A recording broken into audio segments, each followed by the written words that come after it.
സതീഷ് വസന്ത് ഒരുപക്ഷെ തിരുവനന്തപുരത്ത് ഉൾപ്പെടെ അല്ലെങ്കിൽ മധ്യ കേരളത്തിലും തെക്കൻ കേരളത്തിലുമൊക്കെ വലിയ ചർച്ചാ വിഷയമായി ഒരുപക്ഷെ സർക്കാർ വലിയ രീതിയിൽ പ്രതിരോധത്തിലേക്ക് ഈ തെരഞ്ഞെടുപ്പ് പ്രചരണത്തിലുടനീളം പോയൊരു വിഷയം ശബരിമലയിലെ സംഘടിത കൊള്ള തന്നെയാണ്. ആ വിഷയത്തിൽ CPM-ന്റെ മുതിർന്ന നേതാക്കളാണ് ഒന്നിനു പിറകെ ഒന്നായി അഴിക്കുള്ളിലേക്ക് പോയത്. സ്വാഭാവികമായിട്ടും അത് രാഷ്ട്രീയ എതിരാളികൾ ഉന്നയിക്കുമ്പോൾ അത് കൃത്യമായി പ്രതിരോധിക്കാൻ കഴിയാത്ത വിധം നിസ്സഹായമായി നോക്കി നിൽക്കുന്ന ഒരു സാഹചര്യം CPM-ന് ഉണ്ടായിട്ടുണ്ട് എന്ന് പറഞ്ഞാൽ അത് തള്ളിക്കളയാൻ കഴിയുമോ? നോക്കൂ, ഇവിടെ BJP-യിലെ വക്താവായ ഗോകുൽ പല കാര്യങ്ങളും പറഞ്ഞു. അദ്ദേഹത്തിൻ്റെ ഒരു കാര്യം പറയുന്നത് തിരുവനന്തപുരം നഗരസഭ മാലിന്യ കൂമ്പാരം എന്നാണ് പറയുന്നത്. അദ്ദേഹത്തിൻ്റെ നേതാക്കന്മാരത്ത് അല്ലെങ്കിൽ കേന്ദ്ര മന്ത്രിസഭയിൽ പറയണം, ഇന്ത്യക്കകത്ത് ഏറ്റവും നല്ല നഗരസഭയുടെ അവാർഡ് വാങ്ങിച്ചിട്ടുള്ളത് ട്രിവാൻഡ്രത്താണ്. ആര് എന്നത് അത് തന്നിട്ടുള്ളത് നിങ്ങളെ കേന്ദ്ര മന്ത്രിമാരാണ്, അല്ലെങ്കിൽ കേന്ദ്രത്തിൻ്റെ ഏജൻസിയാണ്. അതിൻ്റെ റിപ്പോർട്ട് അനുസരിച്ചാണ് ഏറ്റവും നല്ല ഇന്ത്യക്കകത്താണ്, നിങ്ങൾ വേറൊരു സ്ഥലത്തും ഇല്ല. അപ്പം നിങ്ങൾ പറയുമ്പോഴത്തേക്ക് ജനങ്ങൾ അല്ല ഗോകുല് പറഞ്ഞപ്പോൾ ഞാൻ ഒന്നും മിണ്ടിയില്ലല്ലോ. താങ്കൾ പറഞ്ഞ പറ്റി ഇപ്പം മലപ്പൊടിക്കാരൻ്റെ സ്വപ്നം പോലെ നിങ്ങൾക്ക് ആശിക്കാം. കേരളത്തിൽ അങ്ങോളം ഇങ്ങോളം ഇപ്പം തിരുവനന്തപുരം ഇത് നഗരസഭ അവർ പിടിക്കുന്നൊക്കെ കഴിഞ്ഞ വർഷത്തെയും കാട്ടി ഏറ്റവും കൂടുതൽ ഇത് 13-ാം തീയതി നമുക്ക് വേണമെങ്കിൽ ഈ ഫ്ലോറിൽ ഇരിക്കാം. കഴിഞ്ഞ വർഷത്തെയും കാട്ടി ഏറ്റവും താഴ്ന്നു പോകുന്നത് BJP-യിലെ കൗൺസിലർമാരായിരിക്കും. നിങ്ങൾ സംസാരിച്ചു നോക്കൂ. തിരുമല അനിലിൻ്റെ കേസ് തന്നെ തൃക്കണ്ണപുരം ആ ഭാഗത്തുള്ള വോട്ടർ ഷെയറൊക്കെ അവിടുത്തെ ഇത് കിട്ടില്ല. തിരുമല അനിലിൻ്റെ വേറെ സ്ഥലത്ത് എന്ന് പറയുന്നത് ഇവരൊരാൾ തന്നെ അദ്ദേഹത്തിന് സീറ്റ് കൊടുത്തില്ല എന്ന് പറഞ്ഞാൽ ആത്മഹത്യ ചെയ്തിട്ടുണ്ട്. അദ്ദേഹത്തിൻ്റെ അമ്മ സഹിതം ആ വേദന കൊണ്ട് മരിച്ചിട്ടുണ്ട്. ഇതെല്ലാം ഇവിടെ ചർച്ച ചെയ്യുന്നേ. ഞാൻ പറഞ്ഞിട്ട് തിരുവനന്തപുരം നഗരസഭ മാത്രമല്ല കേരളത്തിലെ അങ്ങോളമല്ല തദ്ദേശ സ്ഥാപനങ്ങൾക്ക് ഇന്ന് കേരള മന്ത്രിസഭയ്ക്ക് ഇപ്പോൾ പിണറായി അല്ലെങ്കിൽ ഇടതുപക്ഷ സർക്കാരിൻ്റെ അതിൻ്റെ നേട്ടം ഈ ജനങ്ങൾക്ക് കിട്ടിയിട്ടുണ്ട്. അവരുടെ ജീവിത നിലവാരം, അവരുടെ വിദ്യാഭ്യാസ മേഖല, അവരുടെ ആരോഗ്യ മേഖല, അവരൊക്കെ ക്ഷേമ പെൻഷൻ നോക്കൂ. എല്ലാ യുവജനങ്ങൾക്ക് ഈ പ്രായപൂർത്തിയാവുന്നവരെ സ്ത്രീകൾക്ക് അവർക്കെല്ലാം താങ്ങുന്ന അണലോട്ട് നിന്നത് ഇടതുപക്ഷ സർക്കാരാണെന്ന് ഇവിടുത്തെ പ്രബുദ്ധരായ ജനങ്ങൾക്ക് മനസ്സിലായി.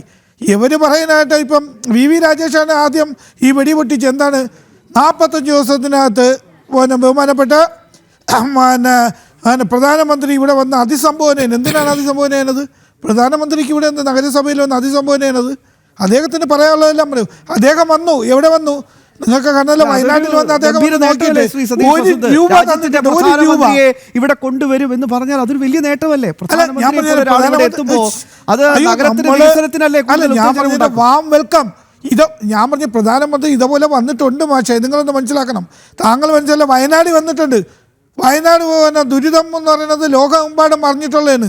ഇത്രയും വലിയ നടുക്കിട്ടുള്ള ഒരു ദുരന്തമില്ലായിരുന്നു. ആ ദുരന്തത്തിൽ ഒരു പൈസ നമ്മൾ തന്നിട്ടുണ്ടോ?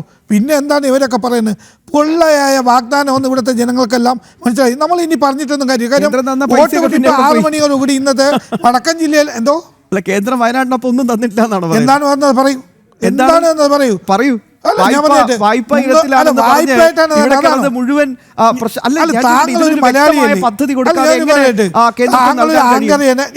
താങ്കളൊരു ആങ്കർ, നമ്മളെല്ലാം മലയാളികളാണ്.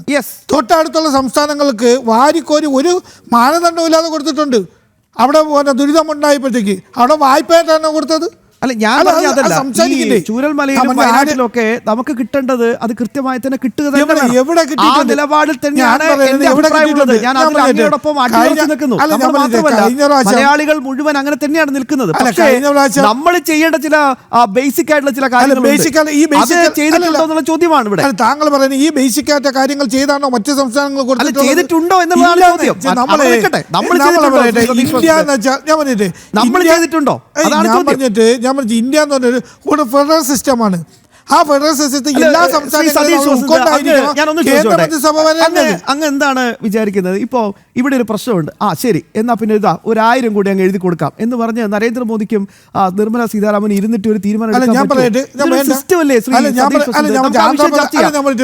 ഞാൻ ചോദിക്കുന്നത് സതീഷ് വസന്ത്, ശബരിമല സംഘടിത കൊള്ള പ്രചരണം ഉണ്ടായിട്ടുണ്ടോ ഇല്ലയോ? ആ വിഷയം എത്രത്തോളം ഭക്തരെ വേദനിപ്പിച്ച ഈ സംഘടിത കൊള്ളയിൽ എന്തുത്തരമാണ് പ്രചരണത്തിലുടനീളം പറയാൻ കഴിഞ്ഞത്? അല്ല, ഞാൻ പറഞ്ഞിട്ട് നിങ്ങൾ സംഘടിതമായി BJP ഉയർത്തി കാണിച്ചിട്ടുള്ളത് ആ ഒരു പ്രശ്നത്തിൽ മാത്രമാണ്. ആ പ്രശ്നം ജനങ്ങൾക്ക് മുമ്പേ ആരാണോ കുറ്റം ചെയ്തത് ആ കുറ്റം ചെയ്ത ആൾക്കാരെ അകത്താക്കിയിട്ടുണ്ട്. അത് ഇടതുപക്ഷ സർക്കാരിന്റെ നയമാണ്. അത് മനസ്സിലായി. അത് ആരാവട്ടെ നമ്മൾ പത്മകുമാറായ പിണറായി വിജയന്റെ കിച്ചൺ ക്യാബിനറ്റിലുള്ള വാസു അല്ലെ, ഇവിടെ എല്ലാം കൂടെ നിന്ന് സെൽഫിയും ഫോട്ടോയും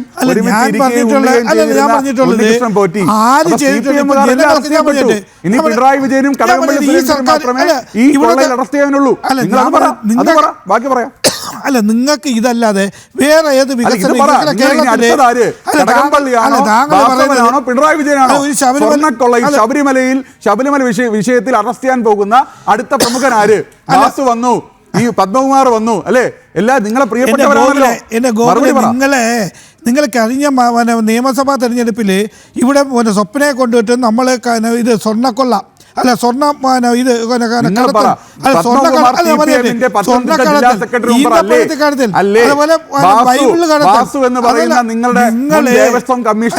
പിന്നീട് 2 വട്ടം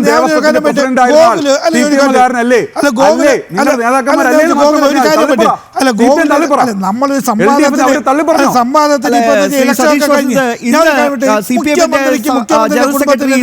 ബേബിനോട് ഈ വിഷയം ആദ്യ പ്രവർത്തകർ അദ്ദേഹം പറഞ്ഞത് എന്താണെന്ന് അറിയോ? ശ്രീ സതീഷ് വസന്ത് കുറ്റപത്രം സമർപ്പിക്കട്ടെ, എന്നിട്ട് നമുക്ക് ആലോചിക്കാം പാർട്ടി എന്ത് നിലപാടെടുക്കും ഇയാൾക്കെതിരെ, പത്മകുമാറിനെതിരെ.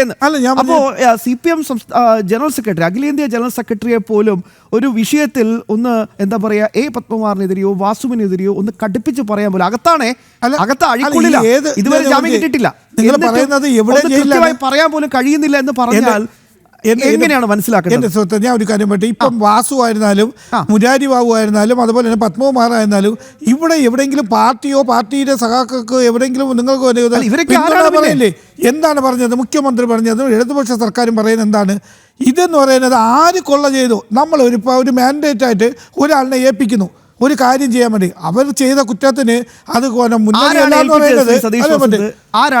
ഞാനൊരു കാര്യം പറ്റി നിങ്ങൾ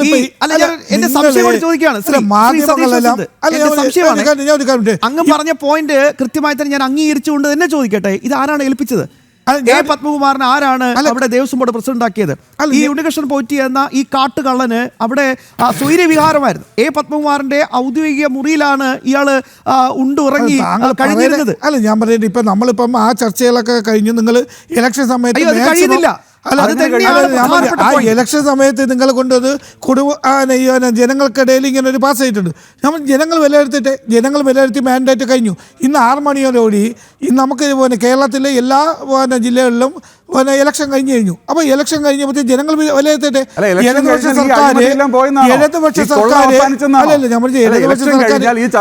അതല്ലാതെ വേറെ ഒന്നും പറയാനില്ലല്ലോ. എന്റെ ഗോകുലെ നിങ്ങൾക്ക് ഇതല്ലാതെ ഇവിടുത്തെ വികസനം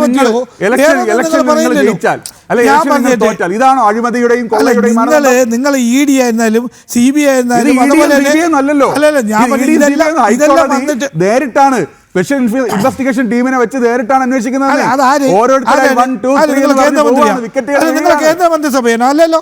ഇവിടുത്തെ സർക്കാരിന്റെ ഇവിടെ ഒരു ബെഞ്ചുണ്ട്, ഗവൺമെന്റ് ദേവസ്വം ബോർഡിന്റെ ഒരു ബെഞ്ചുണ്ട്. ആ ബെഞ്ചാണ് അന്വേഷിക്കുന്നത്, അല്ല കേന്ദ്ര സർക്കാരോ അല്ലെ BJP ഒന്നും അല്ല. മനസ്സിലായില്ലേ?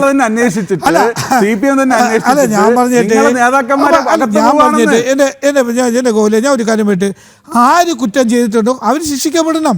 അത് ഈ സർക്കാരിന്റെ നയമാണ്, ഇടതുപക്ഷ സർക്കാരിന്റെ നയമാണ്. അത് ആരും അതിന് പിന്തുണയും കൊടുക്കൂല.